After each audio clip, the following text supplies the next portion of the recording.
So Frank Silva, Present. Ashley Hunt.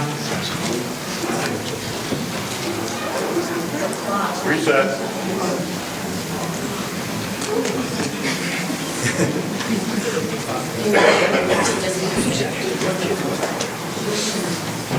My name is Frank.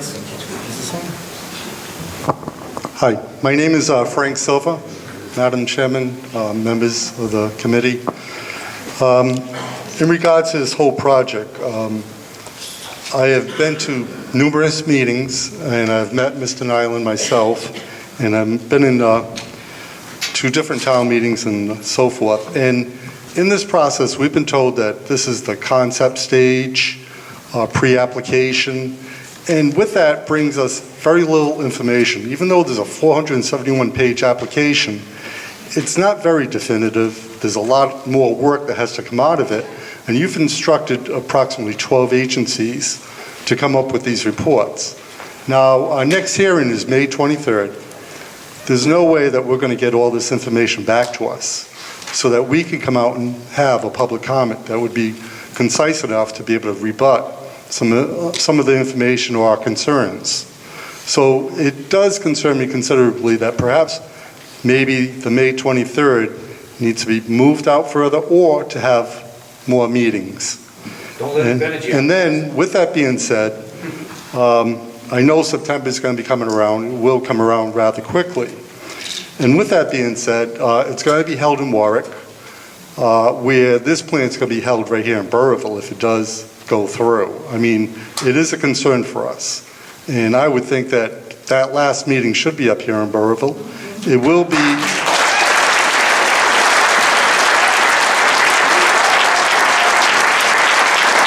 It will be considerably difficult for the people to get down there.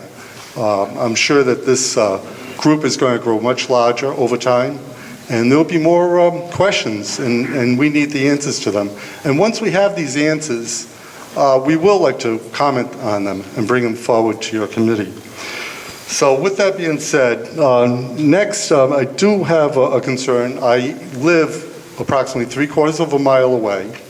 I have lived by the right-of-way. There is no right-of-way through my property, but I do know they have expanded the right-of-way for National Grid, and they're looking to put a 3rd line in there. And it's on page, I can't think of the page number right now offhand, but I think it's page either 110 or in that vicinity, where the ISO is requiring this power plant to build a 6.6-mile line out to the Sherman Farm Road substation. That's going to take out more land. But the first 1.5 miles or so, the right-of-way is only 300 feet wide. Beyond that, it's 500 feet wide. So all the people in that area are going to be affected by it. And I would say this is nothing more than an extension of the plant itself. It affects a lot of abutters along that right-of-way. And they want to build the towers that are much taller than the ones there, which are even taller than the original towers. They're looking at around 130, 140 feet in height. That's quite large. It's a big eyesore. And we don't even know about the electrical magnetic fields that it's going to emit. So it's pretty heartbreaking to see that more of our land is being taken. Even though we may not own the land, we do appreciate the open spaces.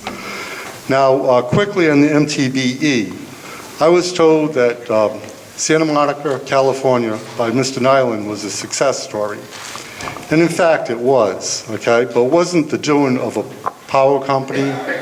It wasn't the doing because of filtration, but rather remediation, okay? Out in Santa Monica, California, they grab every droplet that comes out of the sky. They have to recycle everything. It's arid out there.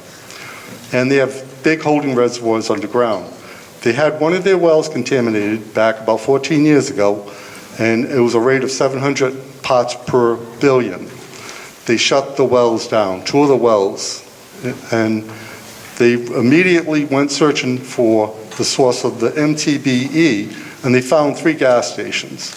They immediately ordered them for remediation. They went through extensive litigation. For 12 years, they started the remediation process.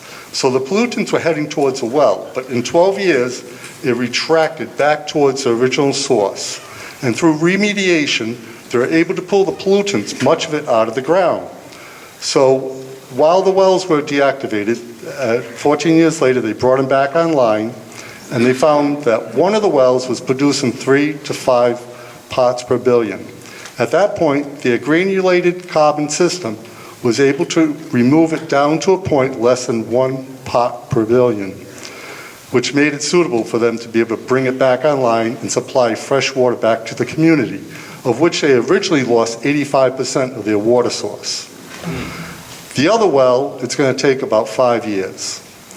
Just to give you an idea of the staff over there, they have 46 professional staffers there, ranging from bachelor's degree to doctorate degrees. The woman I talked to was a water manager.